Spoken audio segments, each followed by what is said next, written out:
ये गांव में एक किसान रहता था जिसका नाम करीम बख्श था। करीम बख्श को सब लोग करीम कहकर पुकारते थे।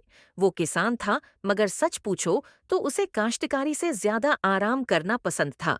गांव के दूसरे किसान सुबह सवेरे उठकर खेतों में हल चलाते, बीज बोते, पानी देते और फसल की देखभाल करते।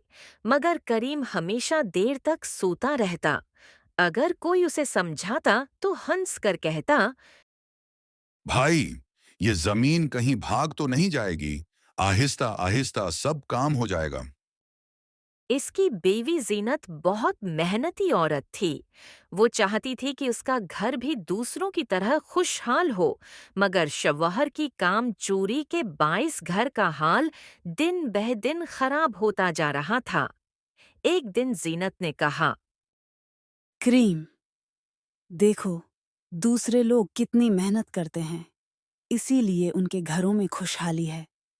अगर तुम भी मेहनत करो तो हम भी अच्छा जी सकते हैं। करीम ने कहकहा लगाया और बोला, अरे औरत, जिंदगी 2 दिन की है। इतनी भाग दौड़ का क्या फायदा? मैं क्यों अपनी जान हलकान करूं? यूं ही वक्त गुजरता रहा। फसल काटने का मौसम आया तो गांव के सब किसानों ने अपनी फसल काट ली। उनके खलियान इनाज से भर गए, मगर करीम के खेतों में घास उगी हुई थी और फसल आधी से ज्यादा खराब हो चुकी थी।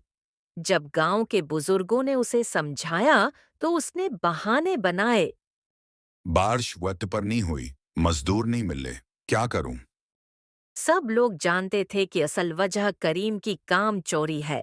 गांव वाले उस पर हंसते और कहते, मेहनत के बगैर जमीन भी किसी को कुछ नहीं देती।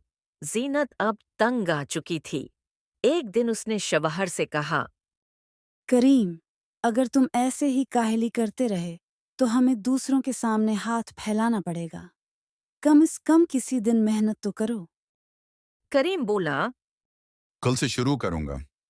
मगर वो कल कभी न आया। एक दिन गांव में एक मुसाफिर आया। वो बूढ़ा और दाना शख्स था। उसने गांव के किसानों से बात की तो सबने करीम के बारे में शकवे किए। बूढ़े मुसाफिर ने कहा, करीम को मेरे पास भेजो, मैं उससे बात करूंगा।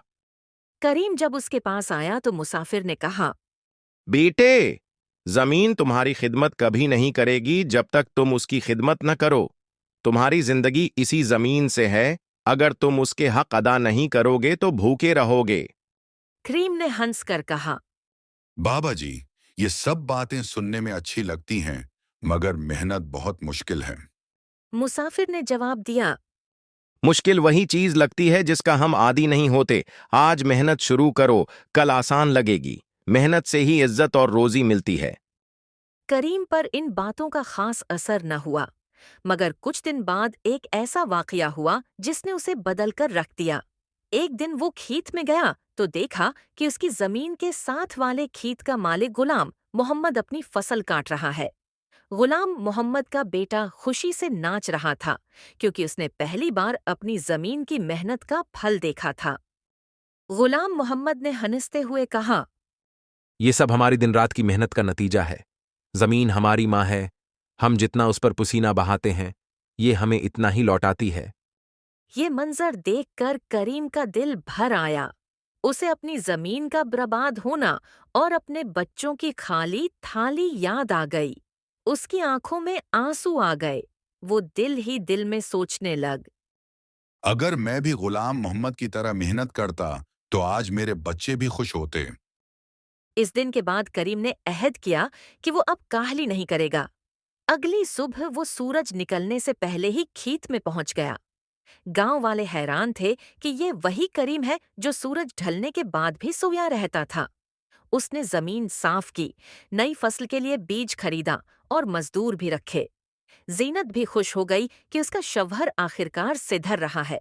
करीम दिन रात मेहनत करता रहा। कुछ ही महीनों में उसके खेत लहलहाने लगे। जब फसल तैयार हुई तो वो सब किसानों के साथ अपनी फसल काटने लगा। इस बार उसका खलियान भी इनाज से भर गया। करीम ने शुक्र अदा किया और गांव के सब लोगों को खाने पर बुलाया। उसने कहा, भाइयों, मैंने अपनी जिंदगी का सबसे बड़ा सबक सीखा है। जमीन उसी को देती है जो उसकी खिदमत करता है। काहली इंसान को बर्बाद कर देती है। मेहनत ही कामयाबी की कंजी है। गांव वाले खुश थे कि करीम अब एक मेहनती किसान बन चुका है। इस दिन के बाद उसने कभी काम चोरी नहीं की। काम चोरी इंसान को रसवा और मेहनत उसे सरबलंद करती है। जमीन हमेशा उसी को देती है जो पसीना बहाकर उसका हक अदा करता है।